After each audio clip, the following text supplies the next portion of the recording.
Welcome to Off the Wall. On today's show... we need to import that evangelism program, because if we had that, then people in our community would get saved. Or else we could just love one another. And later...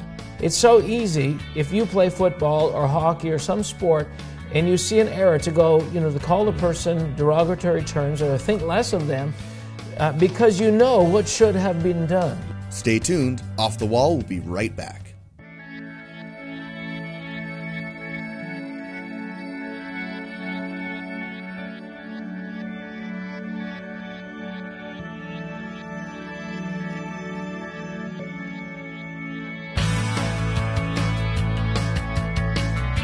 That's the issue. Can you get it from the source?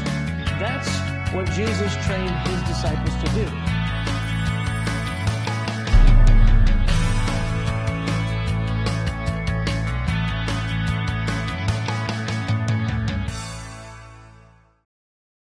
Hi, welcome to Off the Wall. I'm your host, Mark Brisebois.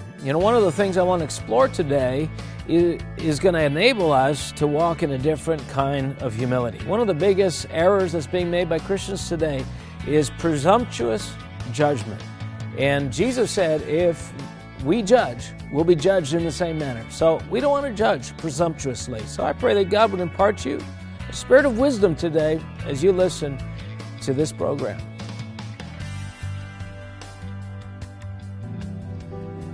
Just think about that. We need to import that evangelism program, because if we had that, then people in our community would get saved. Or else we could just love one another. Right? Or we could just eliminate our flesh. We could just die to our own ambitions.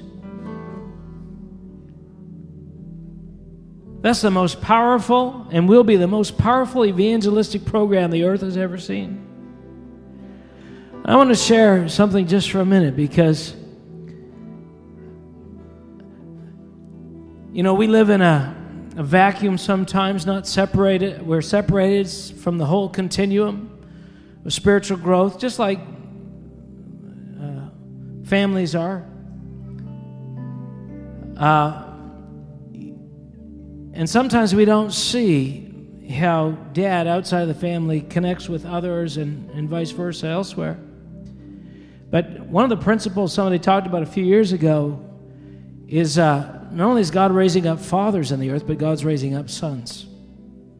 What does it mean to be a son, a faithful son? You can have faithful fathers, but still not have faithful sons. Right?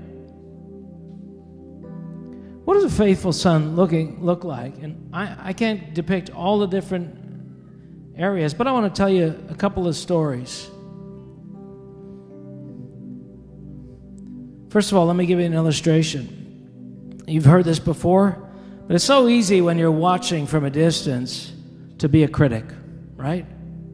You're watching on TV, 3 replays in, right? The quarterback got tackled, Well, it was all open to the left. He should have just ran to the left. We're throwing our colorful adjectives at the quarterback. What a dummy. Right? Because it's just so easy. He should have just ran to the left.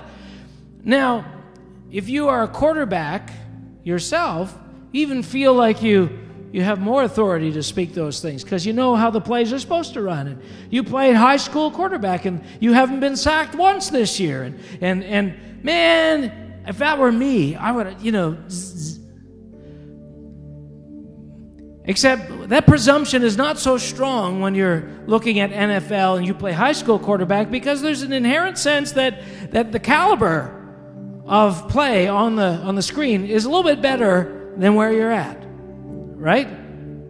You know that there is a difference in levels of talent, speed, strength, size of the players that you're up against. So even though we still do it, that ability to arrogantly boast that if we were in that position, we would do something different, it's checked by the fact that there's natural knowledge that tells us that we don't live in the same world. Right? Well, take that dynamic into the Christian church. And you as a believer are challenged with things every day. Temptation, walking in the Spirit, and not speaking this, and whatever challenges, however you want to qualify them, they're happening. In a prayer meeting, you have to get up and share or speak or whatever, and that's happening for your life, but it's happening on different levels all through the body of Christ. And while in sports, you can tell that this is a whole league, different league than what I play, in the church, in the affairs of the kingdom, the leagues are not evident. Hello? The leagues are not evident. And so the potential for that arrogant presumption is much higher. It's way easier for you to say, oh, no, sit back in your armchair chair quarterback and think, well, the worship team right at that point, they should have done this and they should have done that. And that when that person sang out, that was really not in the Spirit. That was in the Spirit. This was not in the Spirit. And we sit back and we calibrate and we evaluate. We think, if I were running this place, I would not let that person stand there, and I would not let that person sing, and I would forgetting not only the fact that you know not what you speak of, but you're not a father. And sometimes you speak as a teenager when dad is trying to, teach the one carpentry skill, and like, you can't even hit a nail in, Dad. A part of this journey as a father is actually releasing others, because we're training a family, a whole body of people. It's not about who can do it the best, and let's put our best foot forward and hide of all of our defects. No, we're walking together. But more importantly, things that are being done by those that are ahead of you in the Spirit are being done on an entirely different level. And God may be speaking to you right now about expunging the ambition from your heart, and to not being boastful and not being, something. And you're thinking, God is doing this deep work in me. And of course, as soon as God is doing something in your heart, you want to paint everybody else with that, right? Think, I don't want to get tackled. And as soon as somebody else gets tackled, that's the evidence that I'm better than them, because I don't see leagues. Well, I was at a meeting a couple of years ago, and somebody you guys really love, some guys is you consider an international leader, okay? They were in this meeting with me. I was speaking, and we went to the speaker's lounge, and we're talking. I love this guy. He's great. And anyway, I felt something just kind of in the room, this ambition. It was like witchcraft and ambition. I was thinking, I hate this feeling. What is that? Suddenly, my friend gets caught up in it. Anyway, he starts saying things I never heard him say before, kind of, almost, not literally, but almost saying how great he is in his ministry. And I'm thinking, buddy. And then all of a sudden he's talking, and then I could see the awakening in his eye. He sees he's caught up in this thing. And he begins to try to get out of saying what he was saying. He kind of, never mind. And afterwards we're talking. He says, yeah, man. He said, I usually don't ever get caught up in that stuff. What was that? I remember hearing the testimony of another friend of mine who was speaking at a conference, and he went into the conference, and suddenly he began telling about angelic visitations that the Lord had given him, and so on and so forth. And after the service, the Lord said to him, he said, I never told you to tell anybody about those angelic visitations. And he suddenly realized what had happened. others of the speakers were all talking about their angelic visitations and kind of that, whoa, I'm just as special as them. And he got caught up in that thing of, I have significance also. And it's very easy for you sitting by in the bleachers. I was driving with 3 or 4 guys, and they were bragging about themselves, and I decided not to brag about myself. And God's doing this thing where I'm humbling myself, and I'm content to not, put my name forward. But I saw you at that conference. You went into something. I think I'm better than you. Because I don't get caught up in this anymore like I used to, but you're still getting caught up. Different leagues, man. Different leagues. The world in which you live, where there's circumstances that are tugging on the ambition that's in your heart, is not near what people face who walk on a global level. And it's tremendously arrogant for us to sit back and judge another who lives in a world we don't understand. It's tremendously arrogant for us to sit in a congregation and decide that we know how that service should have gone. They should have done this and they should have done that. We were just about to break through to a higher level. If only that person, when they sang, they squelched the Spirit. You could sit from a distance and evaluate and turn it over. But when you're at the helm, suddenly things are not clear like you think they are. And if you're seeing anything, it's for instruction for the future when one day you might be at the helm of something. And God forbid that you'll have people behind you just nipping at your heels waiting to see weakness in you. Oh, he didn't hit the high level. Okay, out of here. I'm in now. Faithful sons. Noah had 3 sons. And he entered in an atmosphere, and I can't explain it all, but something changed. Something changed in the physiology of creation after the flood. And Noah drank, and he got drunk. I don't think that was his habit, but he stumbled in that moment. And one of his sons came in and exposed his nakedness and mocked him. And the other 2 sons came in with a shawl or blanket and walked backwards, covering their father. Hey viewers, be sure to visit our newly designed website at www.watchman.ca. There are many tools the Watchman.ca provides. Sign up for the Watchman Chronicle. The Chronicle is a monthly publication designed to encourage and exhort you to pursue an even deeper faith. Written by Pastor Mark Brisebois. Make sure you join us on Facebook. Simply follow the link at the top of the page and like us. Hey, if you're a Twitter user, follow us on Twitter @WatchOnTheWall. Pastor Mark releases daily insight as well as notifications when a new video or teaching has been released. And I want to invite you to make use of the resources that are available on the website and through the ministry. Whether it's the television program Off the Wall that's available on the website, or books or CDs, whatever it is, we want to help you fully embrace your humanity, but also embrace the divine nature that God has given you as He's calling you to resemble Jesus Christ, His Son. Visit www.watchman.ca.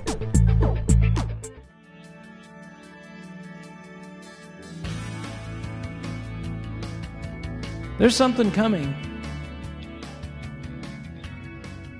A mature expression of a people who make room for others. I want this blindness, this thing, it doesn't have to be there. But when God is putting His finger, think about it. Are you the grandparent? Are you the great-grandparent? Are you the father? Are you the mother? Are you the sibling that's resenting and competing, and eager for your place? Like, where are you? Do you love? And if you I don't think I'm a grandparent. Well, if you are a son, are you being a good son? Are you covering? Or is this like one of those corporate ladders where you're the assistant to the vice president and you're just waiting for the vice president to make a mistake? You're just withholding a little bit of your discernment here and there at precise moments in the hopes that he'll look bad so that you can get promoted into that place. See, promotion doesn't come from anywhere except above. And if that's your play, you will not get promoted. I prophesy that demotion is your future. Now, I know some of these things because I've walked through it. I've been a bad son. I've been a good son. I've been a fledgling leader. I've been an infant. I'm trying to be a father. One of the things I keep telling my teenage children is, I may not be doing everything right, but I guarantee you, if you were in my place right now, you would be doing far worse. We are on a journey. Consistent wisdom is not so easily to be had.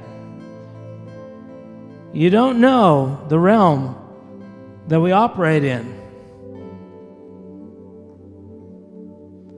And the truth is this, God will show you. God will show you the easy way or the long way. The easy way or the long way. Do you love your brothers? Do you love your sisters? One of the things that God gave to Solomon when he gave him wisdom, you can read it, 1 Kings, it says that God gave him largeness of heart. Largeness of heart.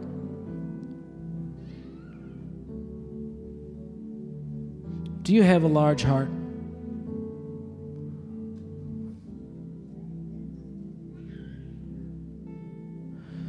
See, some of us are so limited in this area of our life. We can only love a handful of people, and they have to look a certain way and be a certain way. We can only love other people's kids if they measure up to this standard. If not, it's resentment, a little bit of... Do you feel some of those things? I don't care where the resentments come. They're a manifestation of your heart, not the imperfection of others. God, give us largeness of heart. That even when we fail, even when we stumble, we'll go again. We'll repent and we'll commit to walking. This is a journey.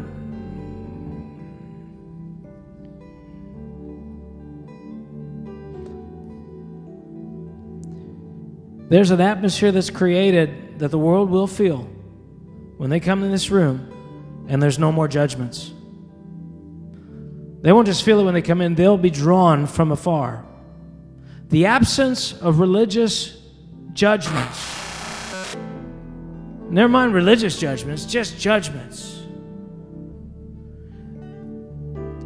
That you have to be this and you have to be that, and I will hold you at arm's length until you're like this or like this or like this or like this. They feel that. They may not be able to articulate it. We might be able to put up a post that says, we are friendly. We are the friendliest. Come and see us. But then they come in and they feel that. Do they feel? Now, some will always reject the light. You're always going to get that. But I believe there's a great number of people that aren't coming in the threshold of these doors because we can't even love those that are with us right now.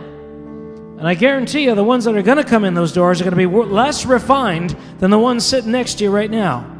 Hello? Oh, I love the lost. You do not. You love the refined.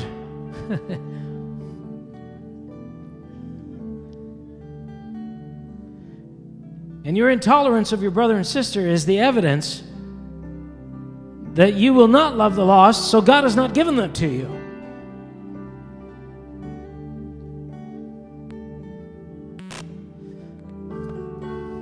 We have seen the enemy, and the enemy is us. God, change our hearts, Lord. Change our hearts. Make true sons, daughters, fathers, mothers, grandfathers out of us, Lord. Make us ones who can bear the deficiencies of others, Lord, and continue to love and not change our disposition, not change our focus, Lord, to keep extending a heart, an open hand, an open door. God, make us truly a loving people.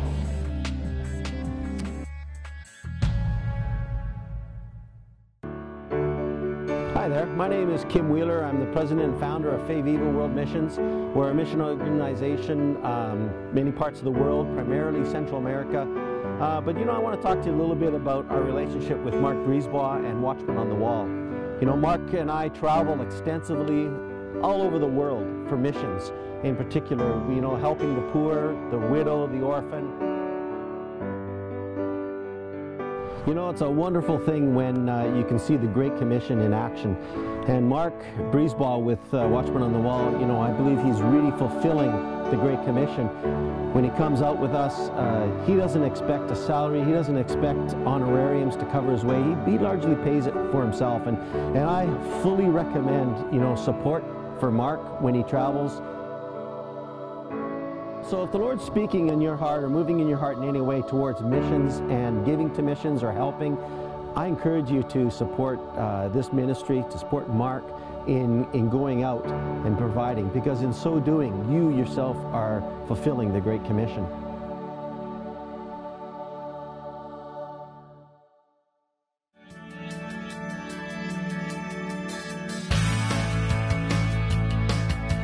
Welcome to Off the Wall. I'm David Noble, and we're here with Pastor Mark Brisebois. Now, Pastor Mark, one of the biggest problems in the church today is a lack of unity. What are some of the dynamics, some of the reasons why we've got this lack of unity? Why are people always... Well, we can go so many different directions with that. What immediately, of course, comes to mind as an outset framework, but there is a lack of vision, clear vision. We don't see. It's kind of like this. When I was a kid, I remember I was being babysat, and the babysitter, before my mom went out, had told my mom that she was tired, and she said, Mark, you're going to have to go to bed early tonight. And it was a weekend, of course, all week long, waiting for the weekend so you could step, an hour later. And he said, because so and so, your babysitter is tired. And I'm thinking, she's tired. Why do I have to go to bed early if she's tired? And I was really mad. And I remember going to bed early, and me and my brothers were sitting there saying, I'm going to be so mad if she stays up till 10 o'clock, because then she lied. She wasn't tired. Right. And of course, the whole idea is I don't see how hard it is to take care of 3 kids under the age of 10. Because you've never done it. Because I've never done it.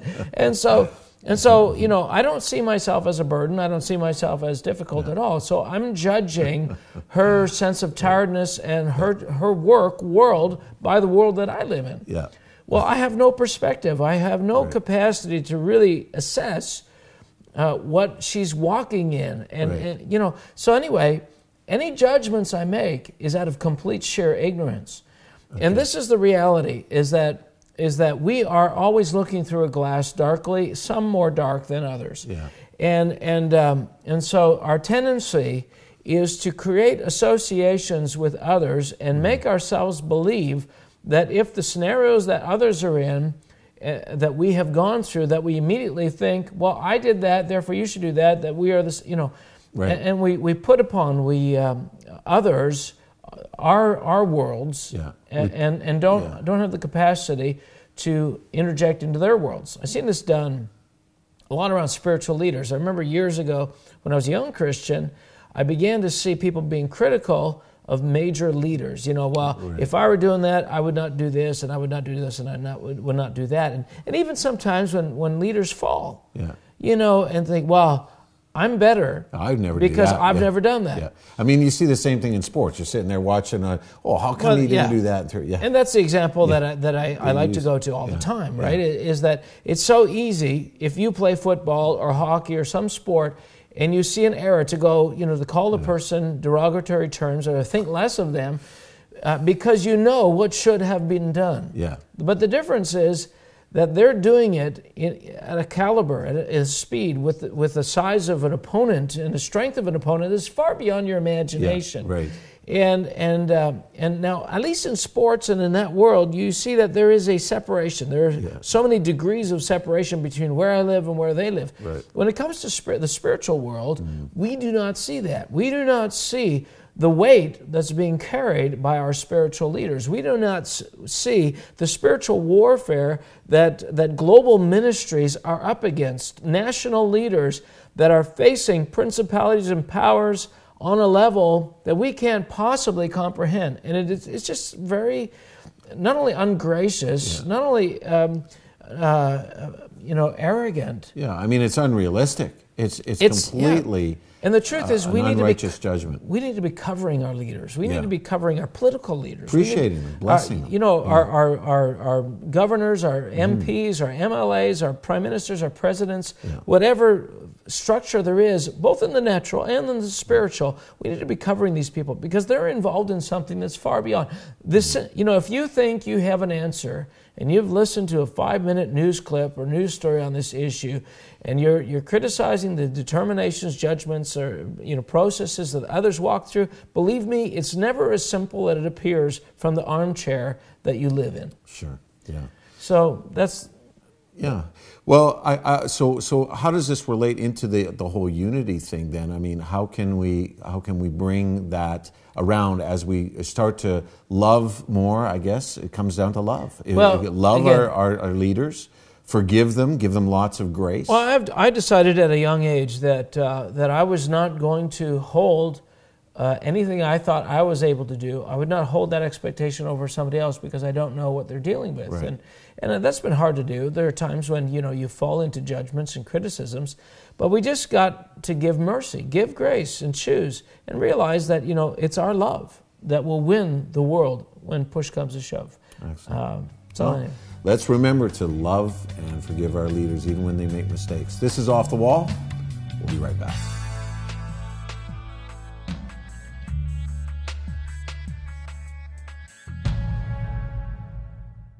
Throughout history, there have been many leaders that have fallen into corruption. Lusting after their own power and fame, they manipulate, enslave, and terrorize people to bring glory only to themselves. God intended there to be true leaders, submitting to His will rather than their own. A new book from Pastor Mark Brisebois of Watchmen on the Wall Ministries, 5 Smooth Stones, shares keys and insights into the life of King David. If you want to be the kind of leader that David was, begin with allowing God to deal with your heart. It's the fears, the insecurities, the ambitions that are hidden in the heart of man that destroy so many churches, so many organizations, so many leaders. David picked up 5 smooth stones before meeting with Goliath. Countless teachings amplify the drama of that fateful day, yet it's not necessarily his greatest accomplishment. While it stands out clearly among the host of significant conquests, one victory does not a dynasty create. David lived a life filled with wisdom as well as acts of courage. David is a man who is revered to this day. He led Israel into the golden age. His fear of God, his love of good character, his love of the things that matter to God made that possible. In the same way, the kingdom of God is being brought into the earth today by people who love the ways of God. To order a copy of 5 Smooth Stones, email us at info@watchman.ca or call 780-962-5699. Well, thanks for being with us again this week here on Off the Wall. I would encourage you to pray for us. Join with us. Add your faith to what we're doing. We need intercessors. We need people who are helping propel us into the nations as we're going forward. We're believing not only for revival, but we're believing for a different kind of believer to emerge in our day that you can be part of. So bless you. Remember that the foolishness of God is greater than the wisdom of men. We'll see you next week.